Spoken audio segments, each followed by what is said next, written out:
नमस्कार.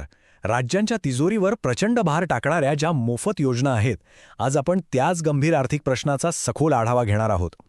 एक गोष्ट लक्षात घ्या, हा विषय फक्त अर्थमंत्र्यांसाठी नाही, तर तो आपल्या सगळ्यांसाठी महत्त्वाचा आहे, कारण याचा थेट परिणाम आपल्या राज्याच्या आणि देशाच्या विकासावर होतो. या संपूर्ण चर्चेची सुरुवात कुठून झाली तर ती झाली सर्वोच्च न्यायालयाच्या एका थेट आणि खरं तर खूप बोचऱ्या प्रश्नामुळे.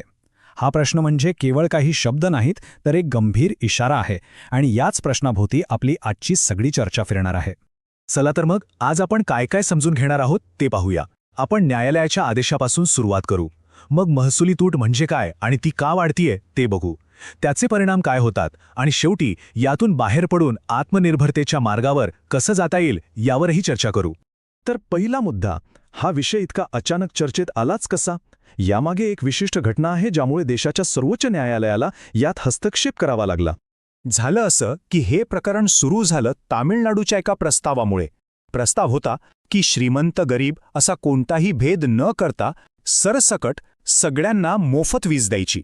आणि याच एका प्रस्तावाने सर्वोच्च न्यायालयाचं लक्ष या गंभीर आर्थिक समस्येकडे वेधलं गेलं. तर बघा, एका राज्याच्या वीज मंडळाच्या प्रस्तावाने हा विषय ऐरणीवर आला. पण ही समस्या फक्त त्या एका राज्यापुरती मर्यादित नाहीये. यातूनच अनेक राज्यांसमोर उभ्या असलेल्या एका मोठ्या आर्थिक संकटाचं निदान होतं. न्यायालयांच्या काय लक्षात आलं माहितीये की देशातली बहुतेक राज्ये आधीच मोठ्या महसुली तुटीचा सामना करत आहेत. सोप्या भाषेत सांगायचं तर त्यांची कमाई ही त्यांच्या खर्चापेक्षा खूपच कमी आहे आणि ही दरी दिवसेंदिवस वाढतच चाललीये. मग प्रश्न पडतो की राज्यांचा एवढा पैसा जातोय कुठे? तर न्यायालयाच्या निरीक्षणाप्रमाणे राज्याच्या तिजोरीतला जो सिंहाचा वाटा आहे तो प्रामुख्याने दोनच गोष्टींवर खर्च होतोय. एक म्हणजे सरकारी कर्मचाऱ्यांचे पगार आणि दुसरा म्हणजे अशा सरसकट मोफत योजना.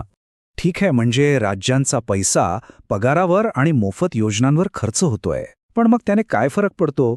इथेच अर्थशास्त्रातला एक महत्त्वाचा मुद्दा येतो, तो म्हणजे संधी खर्च किंवा ऑपॉर्च्युनिटी कॉस्ट. याचा अर्थ हाच पैसा आपण दुसरीकडे कुठे अधिक चांगल्या ठिकाणी वापरू शकलो असतो का? आणि यामुळे आपल्याला हा प्रश्न स्वतःला विचारावाच लागतो की ज्या योजना वरवर मोफत दिसतायत त्यांची आपण नेमकी काय किंमत मोजत आहोत. कारण आपल्याला माहिती आहे, जगात कोणतीच गोष्ट खरंच फुकट मिळत नाही. आणि ही किंमत आपण आपल्या भविष्याने चुकवत आहोत. म्हणजे कसं तर चांगले रस्ते, चांगल्या शाळा, चांगली रुग्णालयं यांसारख्या अत्यंत महत्त्वाच्या क्षेत्रांसाठी पैसाच उरत नाहीये. विकासाची गाडी तिथेच अडकून पडते. याचा अंतिम परिणाम काय होतो? राज्ये कर्जाच्या प्रचंड मोठ्या ओझ्याखाली अक्षरशः दबली जात आहेत. आणि एक गोष्ट लक्षात घ्या, जेव्हा राज्ये आर्थिकदृष्ट्या कमकुवत होतात तेव्हा संपूर्ण देशाचा आर्थिक विकास खुंटतो. हे एक दुष्टचक्र आहे. मग यावर उपाय काय? याचा अर्थ गरजूंना मदतच करायची नाही का? नाही, अजिबात नाही. मदत नक्कीच करायची, पण ती कशी करायची? इथेच दोन वेगवेगळ्या पद्धतींमधला फरक समजून घेणं खूप महत्त्वाचं ठरतं. इथे दोन मॉडेल आहेत.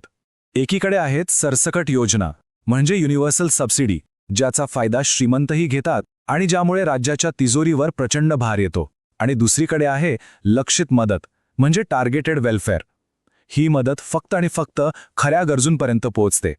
ही दुसरी पद्धत केवळ आर्थिकदृष्ट्या शहाणपणाची नाही, तर खरं पाहिलं तर तेच राज्याचं खरं कर्तव्य आहे.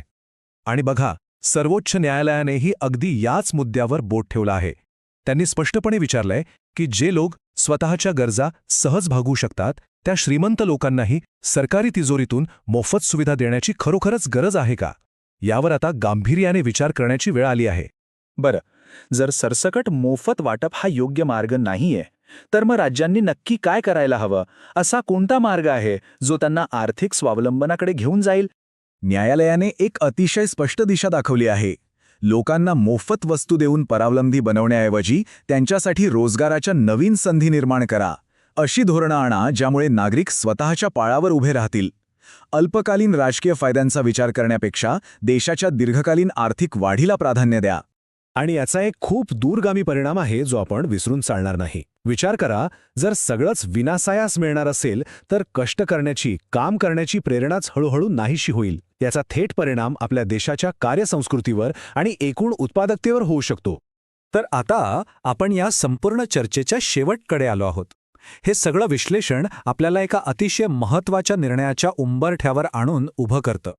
आणि शेवटी प्रश्न येऊन थांबतो तो एका निवडीवर. राज्यांना दीर्घकालीन आणि शाश्वत आर्थिक विकास हवा आहे की फक्त पुढची निवडणूक जिंकण्यासाठी मतांचं राजकारण करायचं आहे? हा एकच निर्णय राज्यांचं आणि पर्यायाने आपल्या सगळ्यांचं भविष्य ठरवणार आहे.